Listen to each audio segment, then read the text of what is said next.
Good afternoon, everyone. I'm Engineer Victor Wonsu. I'll be discussing the production of steel at an integrated iron and steel plant. The production of steel at an integrated iron and steel plant. The first process in the production of steel at an integrated iron and steel plant is sinter production. Sinter production.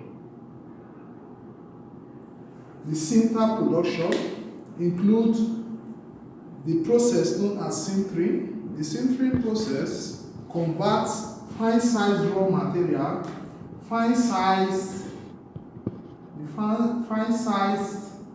raw material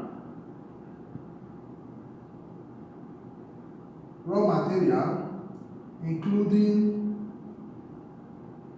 iron ore, coke grease, limestone into an agglomerated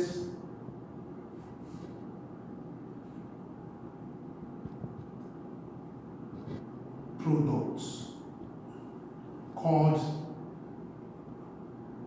a sinter. So this agglomerated product is known as a sinter. So the first step is the sinter production.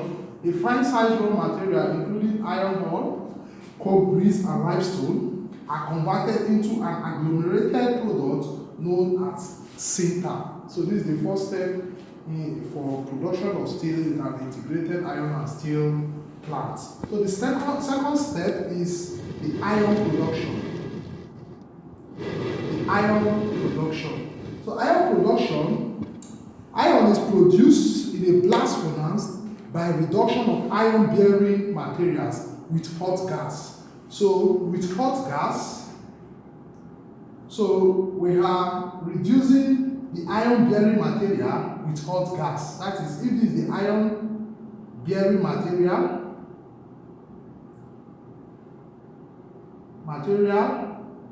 plus hot gas,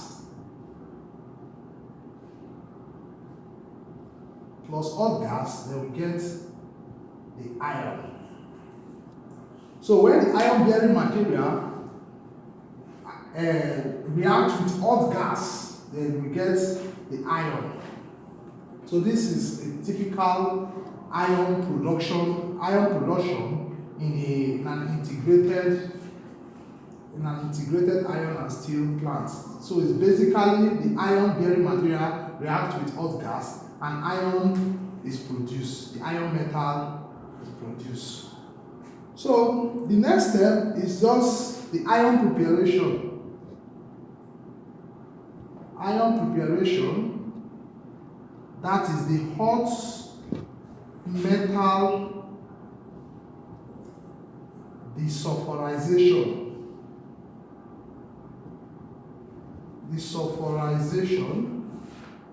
So the hot metal desulfurization is the next step. That is step 3, the iron preparation.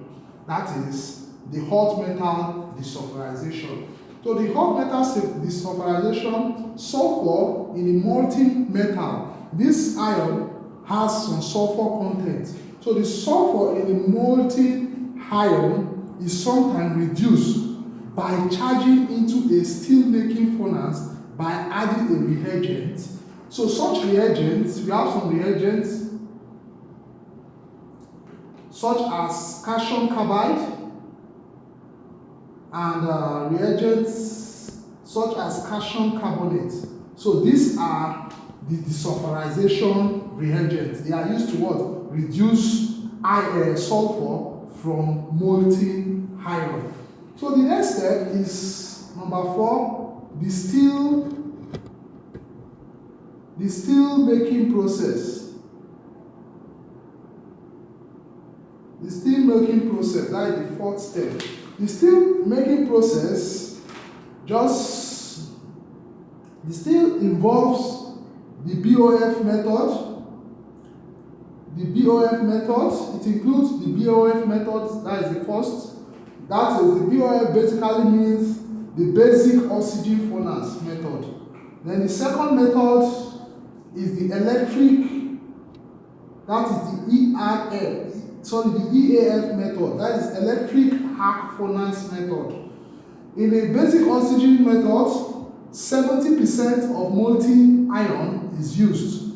Then 30% of scrap iron are also used. That is to amount to 100%. We have 70% molten iron and 30% scrap iron. While for the EAF method, we have 100% scrap iron. So this is the difference between the EAF method and the BOF method. Then lastly is the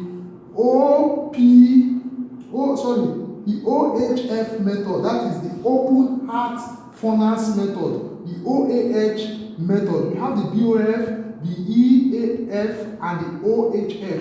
The OH method is basically just the open heart furnace method, and that's called for steel making process. Then the last process, which is number 5, is the semi-finished product preparation. So the semi-finished product preparation is basically just, we are preparing now the steel. The steel is manufactured now. So the semi-finish is just finishing to the steel making process. After the steel has been tapped, the molten metal is poured into an ingot, which is later heated to form other shapes, such as the blooms. So the steel is heated to form blooms, the billets, and lastly the slab. And the process called scaffing follows after the semi-finished product. A process known as scaffing. Scaffing is basically used to remove the surface defects. The scaffing is basically used to remove the surface defects on the steel produced. So that is the term scaffing. Scaffing is basically used to remove the surface defect of the steel produced. Thank you very much. If this lecture is found helpful, you can always subscribe, like, and share this video. Thank you very much.